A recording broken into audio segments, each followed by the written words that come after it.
Chapter 4. The Keeper of the Keys. Boom! They knocked again. Dudley jerked awake. "Where's the cannon?" he said stupidly. There was a crash behind them and Uncle Vernon came skidding into the room. He was holding a rifle in his hands. Now they knew what had been in the long, thin package he had brought with him. "Who's there?" he shouted. "I warn you, I'm armed." There was a pause. Then, smash! The door was hit with such force that it swung clean off its hinges and with a deafening crash landed flat on the floor. A giant of a man was standing in the doorway. His face was almost completely hidden by a long, shaggy mane of hair and a wild, tangled beard, but you could make out his eyes, glittering like black beetles under all the hair.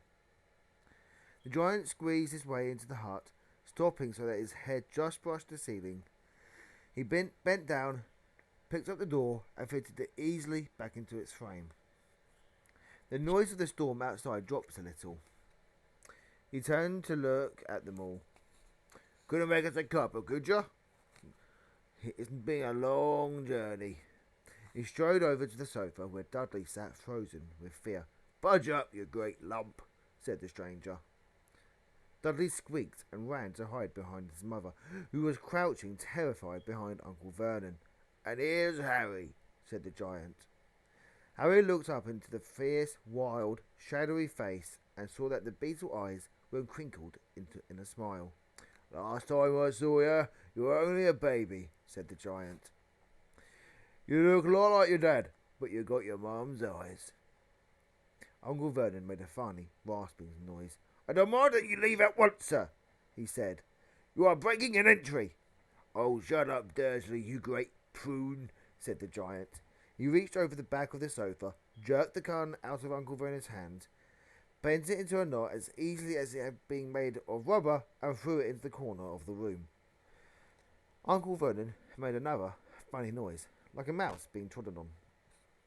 "Anyway, Harry," said the giant, turning his back on the Dursleys, "a very happy birthday to you. Got something for you here. Might have sounded it at some point, but it'll taste all right." From inside the pocket of his black overcoat, he pulled a slightly squashed box.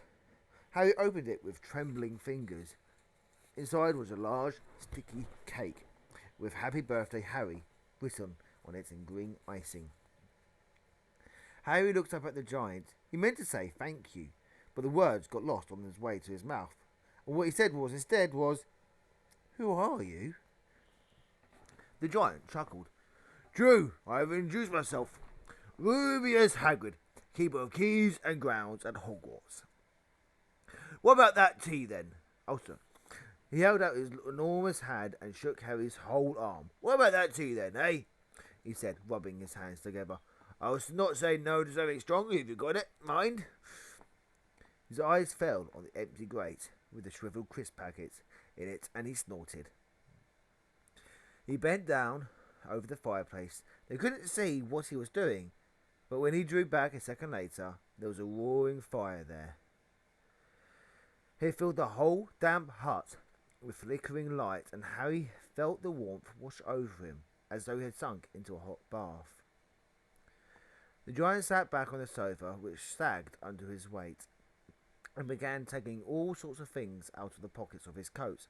A copper kettle, a squashy packet of sausages, a poker, a teapot, several chipped mugs, and a bottle of some amber liquid, which he took a swig from before starting to make tea.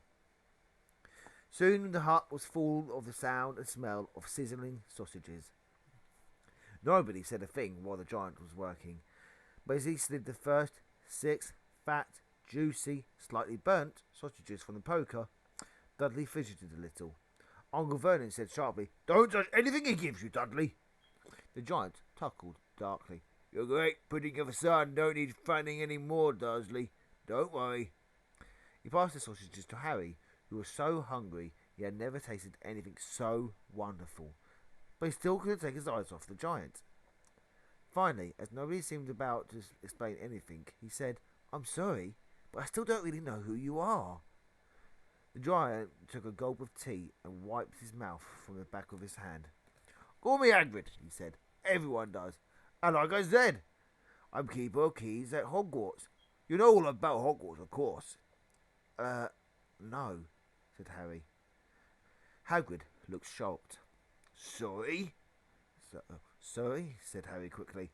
Sorry, barked Hagrid, turning to stare at the Dursleys, who shrank back into the shadows. It's them that should be sorry. I knew you weren't getting your letters, but I never thought you wouldn't know about Hogwarts, for crying out loud. Do you never wonder where your parents learn it all? All what? Said Harry. All what? Hagrid thundered. Now wait just 1 second. He had leapt to his feet. In his anger, he seemed to fill the whole hut. The Dursleys were cowering against the wall. Do you mean to tell me, he growled at the Dursleys, that this boy knows nothing about anything? Harry thought that this was going a bit far. He had been to school after all, and his marks weren't bad. I know some things, he said. I can, do maths and stuff. But Hagrid simply waved his hand and said, about our world. I mean your world, my world, your parents' world. What world? Hagrid looked as if he was about to explode. Dursley! He boomed. Uncle Vernon, who had gone very pale, whispered something that sounded like Mimblewimble. Hagrid stared wildly at Harry. But you gotta know about your mum and dad, he said. I mean, they're famous. You're famous. What? My mum and dad weren't famous, were they? You don't know. You don't know. Hagrid ran his fingers through his hair, fixing Harry with a bewildered stare. You don't know what you are? He said finally. Uncle Vernon suddenly found his voice. Stop! He commanded. Stop right there, sir! I forbid you to tell the boy anything. A braver man than Vernon Dursley would have quilled under the furious look Hagrid gave him. When Hagrid spoke, his every syllable trembled with rage. You never told him? Never told him what was in that letter Dumbledore left for him? I was there. I saw Dumbledore leave it, Dursley. And you kept it from him all these years? Kept what from me? Said Harry eagerly. Stop! I forbid you! Yelled Uncle Vernon in panic. Aunt Petunia gave a rasp of horror. Ah, go boil your heads, the both of you, said Hagrid. Harry, you're a wizard. There was a silence inside the hut.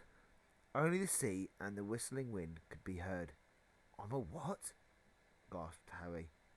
A wizard, of course, said Hagrid, sitting back down on the sofa, which groaned and sank even lower. And if I'm a good one, I say, once you've been trained up a bit, with your mum and dad like yours, what else would you be? And I reckon it's about time you read your letter.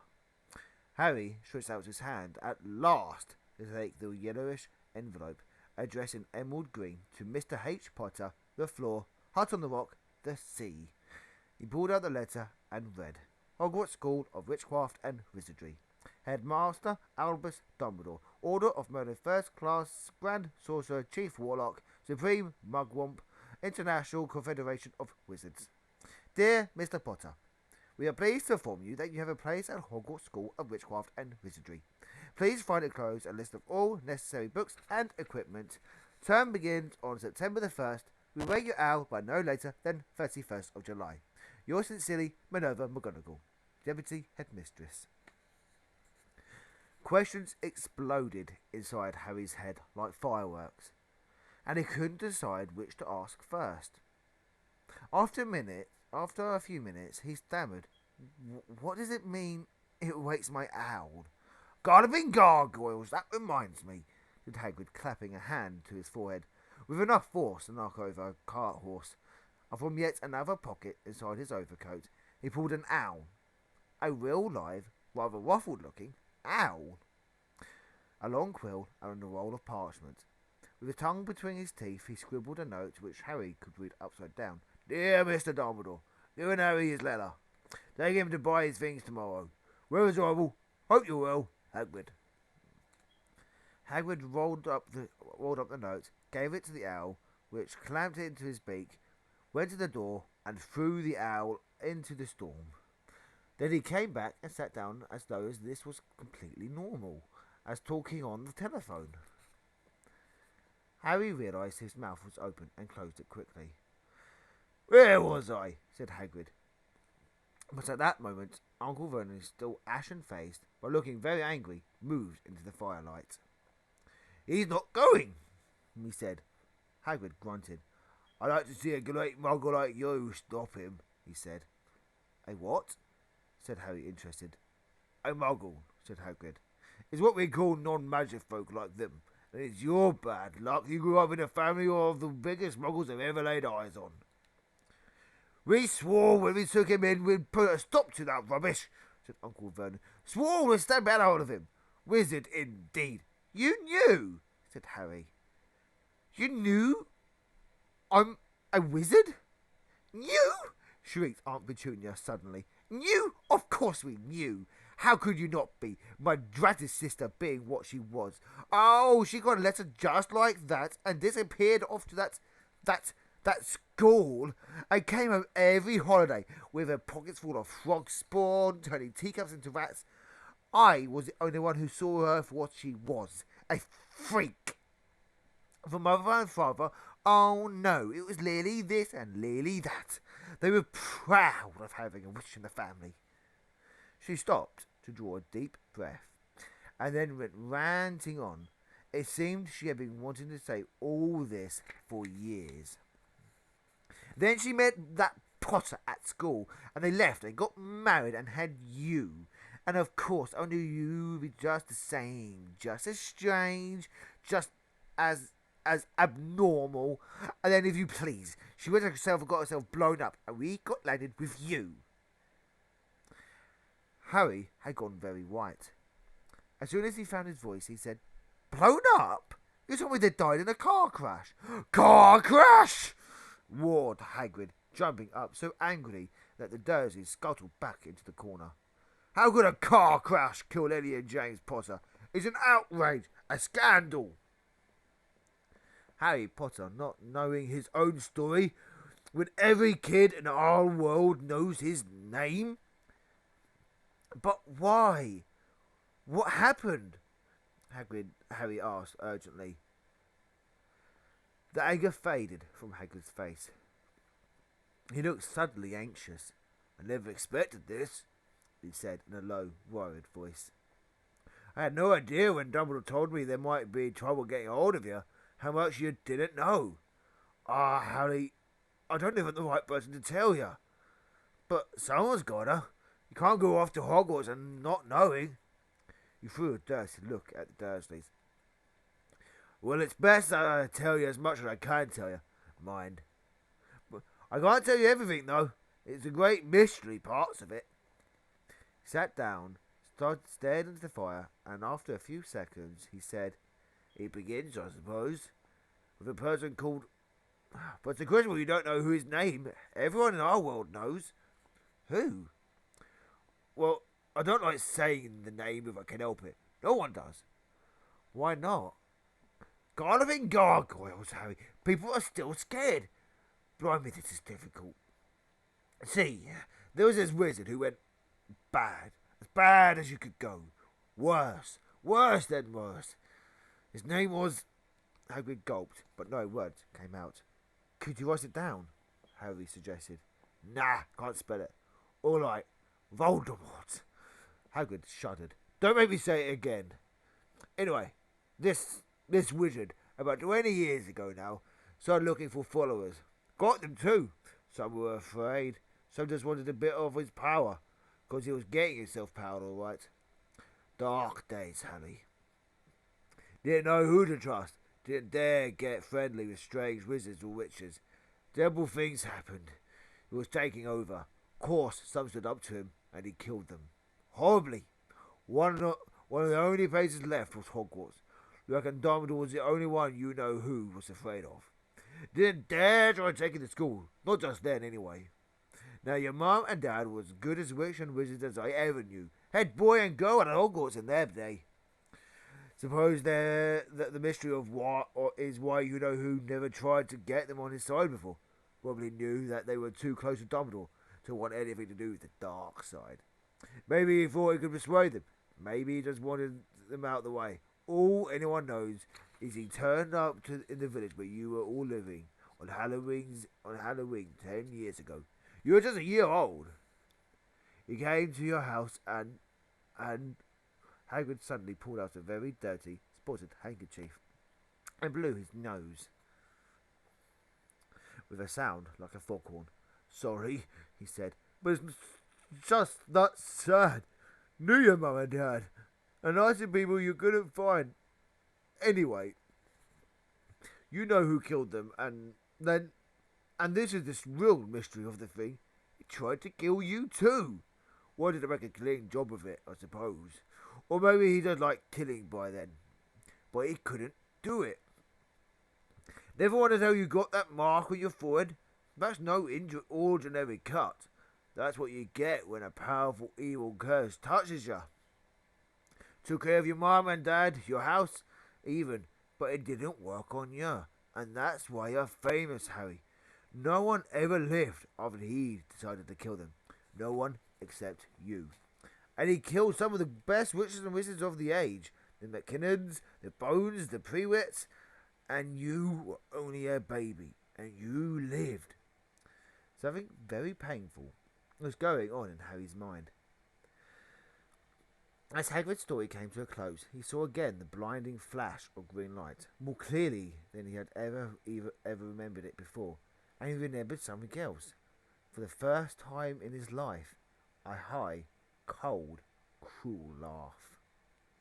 Hagrid was watching him sadly. Took you from the ruined house myself, on Dumbledore's orders, brought you to this lot. Load of old tosh, said Uncle Vernon. Harry jumped.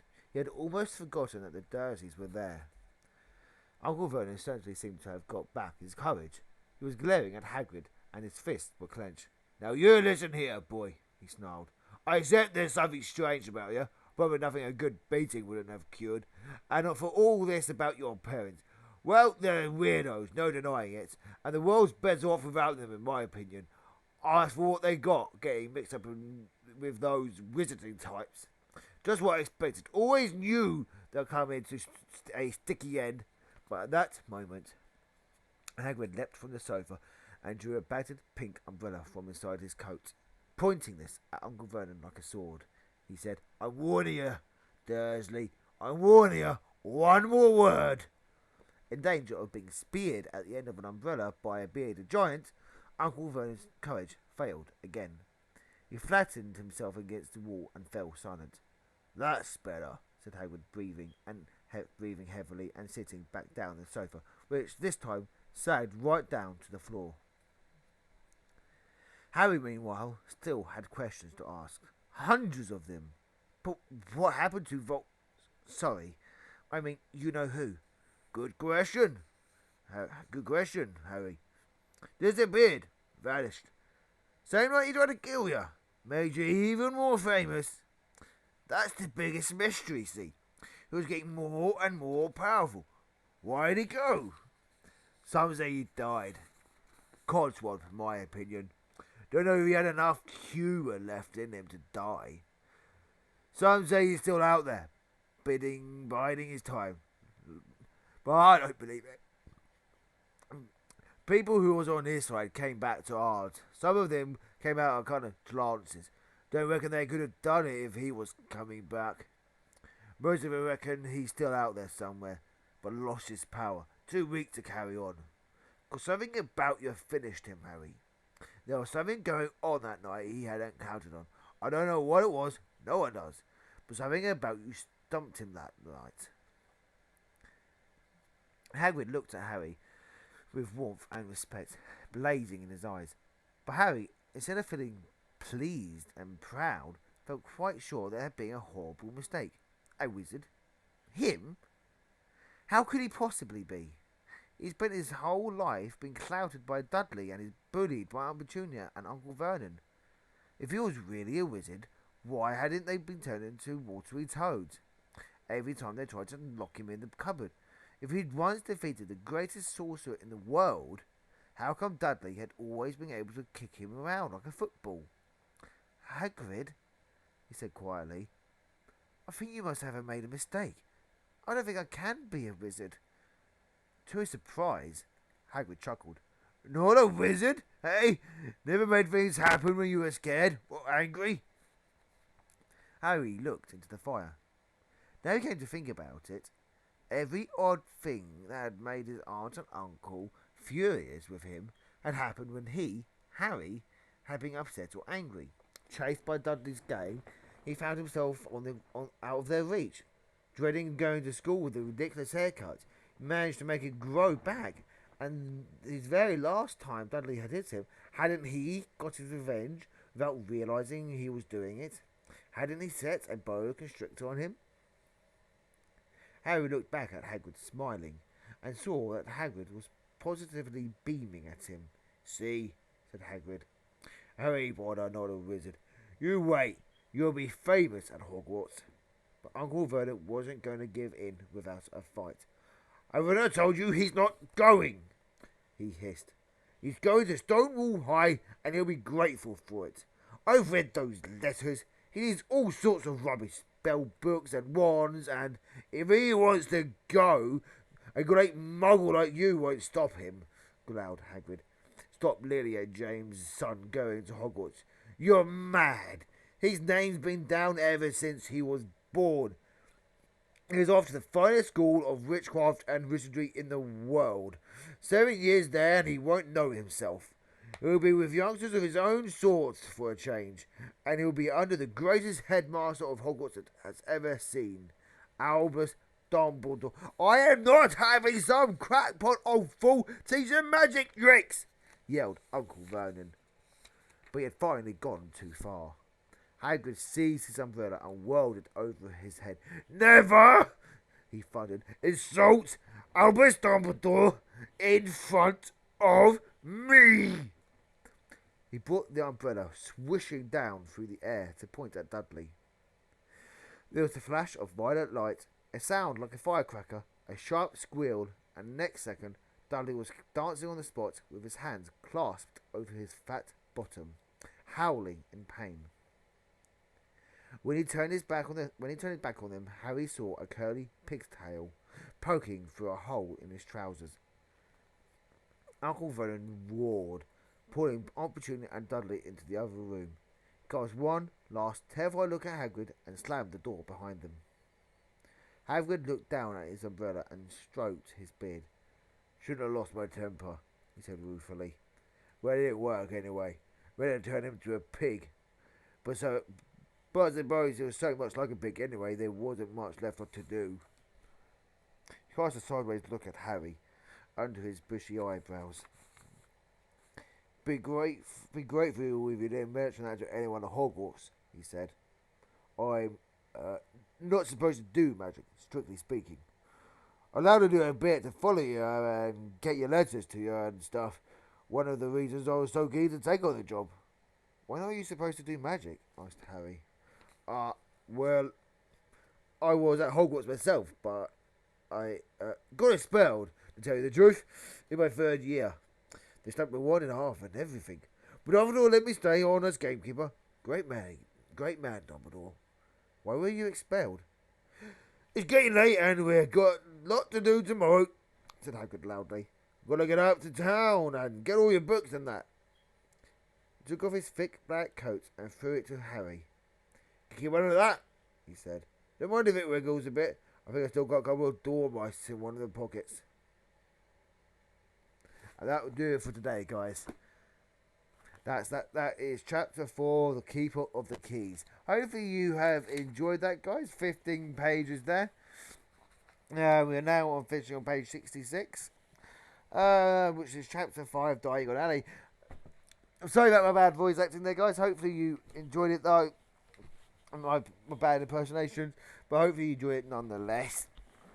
Anyway, you've been listening to me, Fan Popcorn 798. So until next time, ciao for now.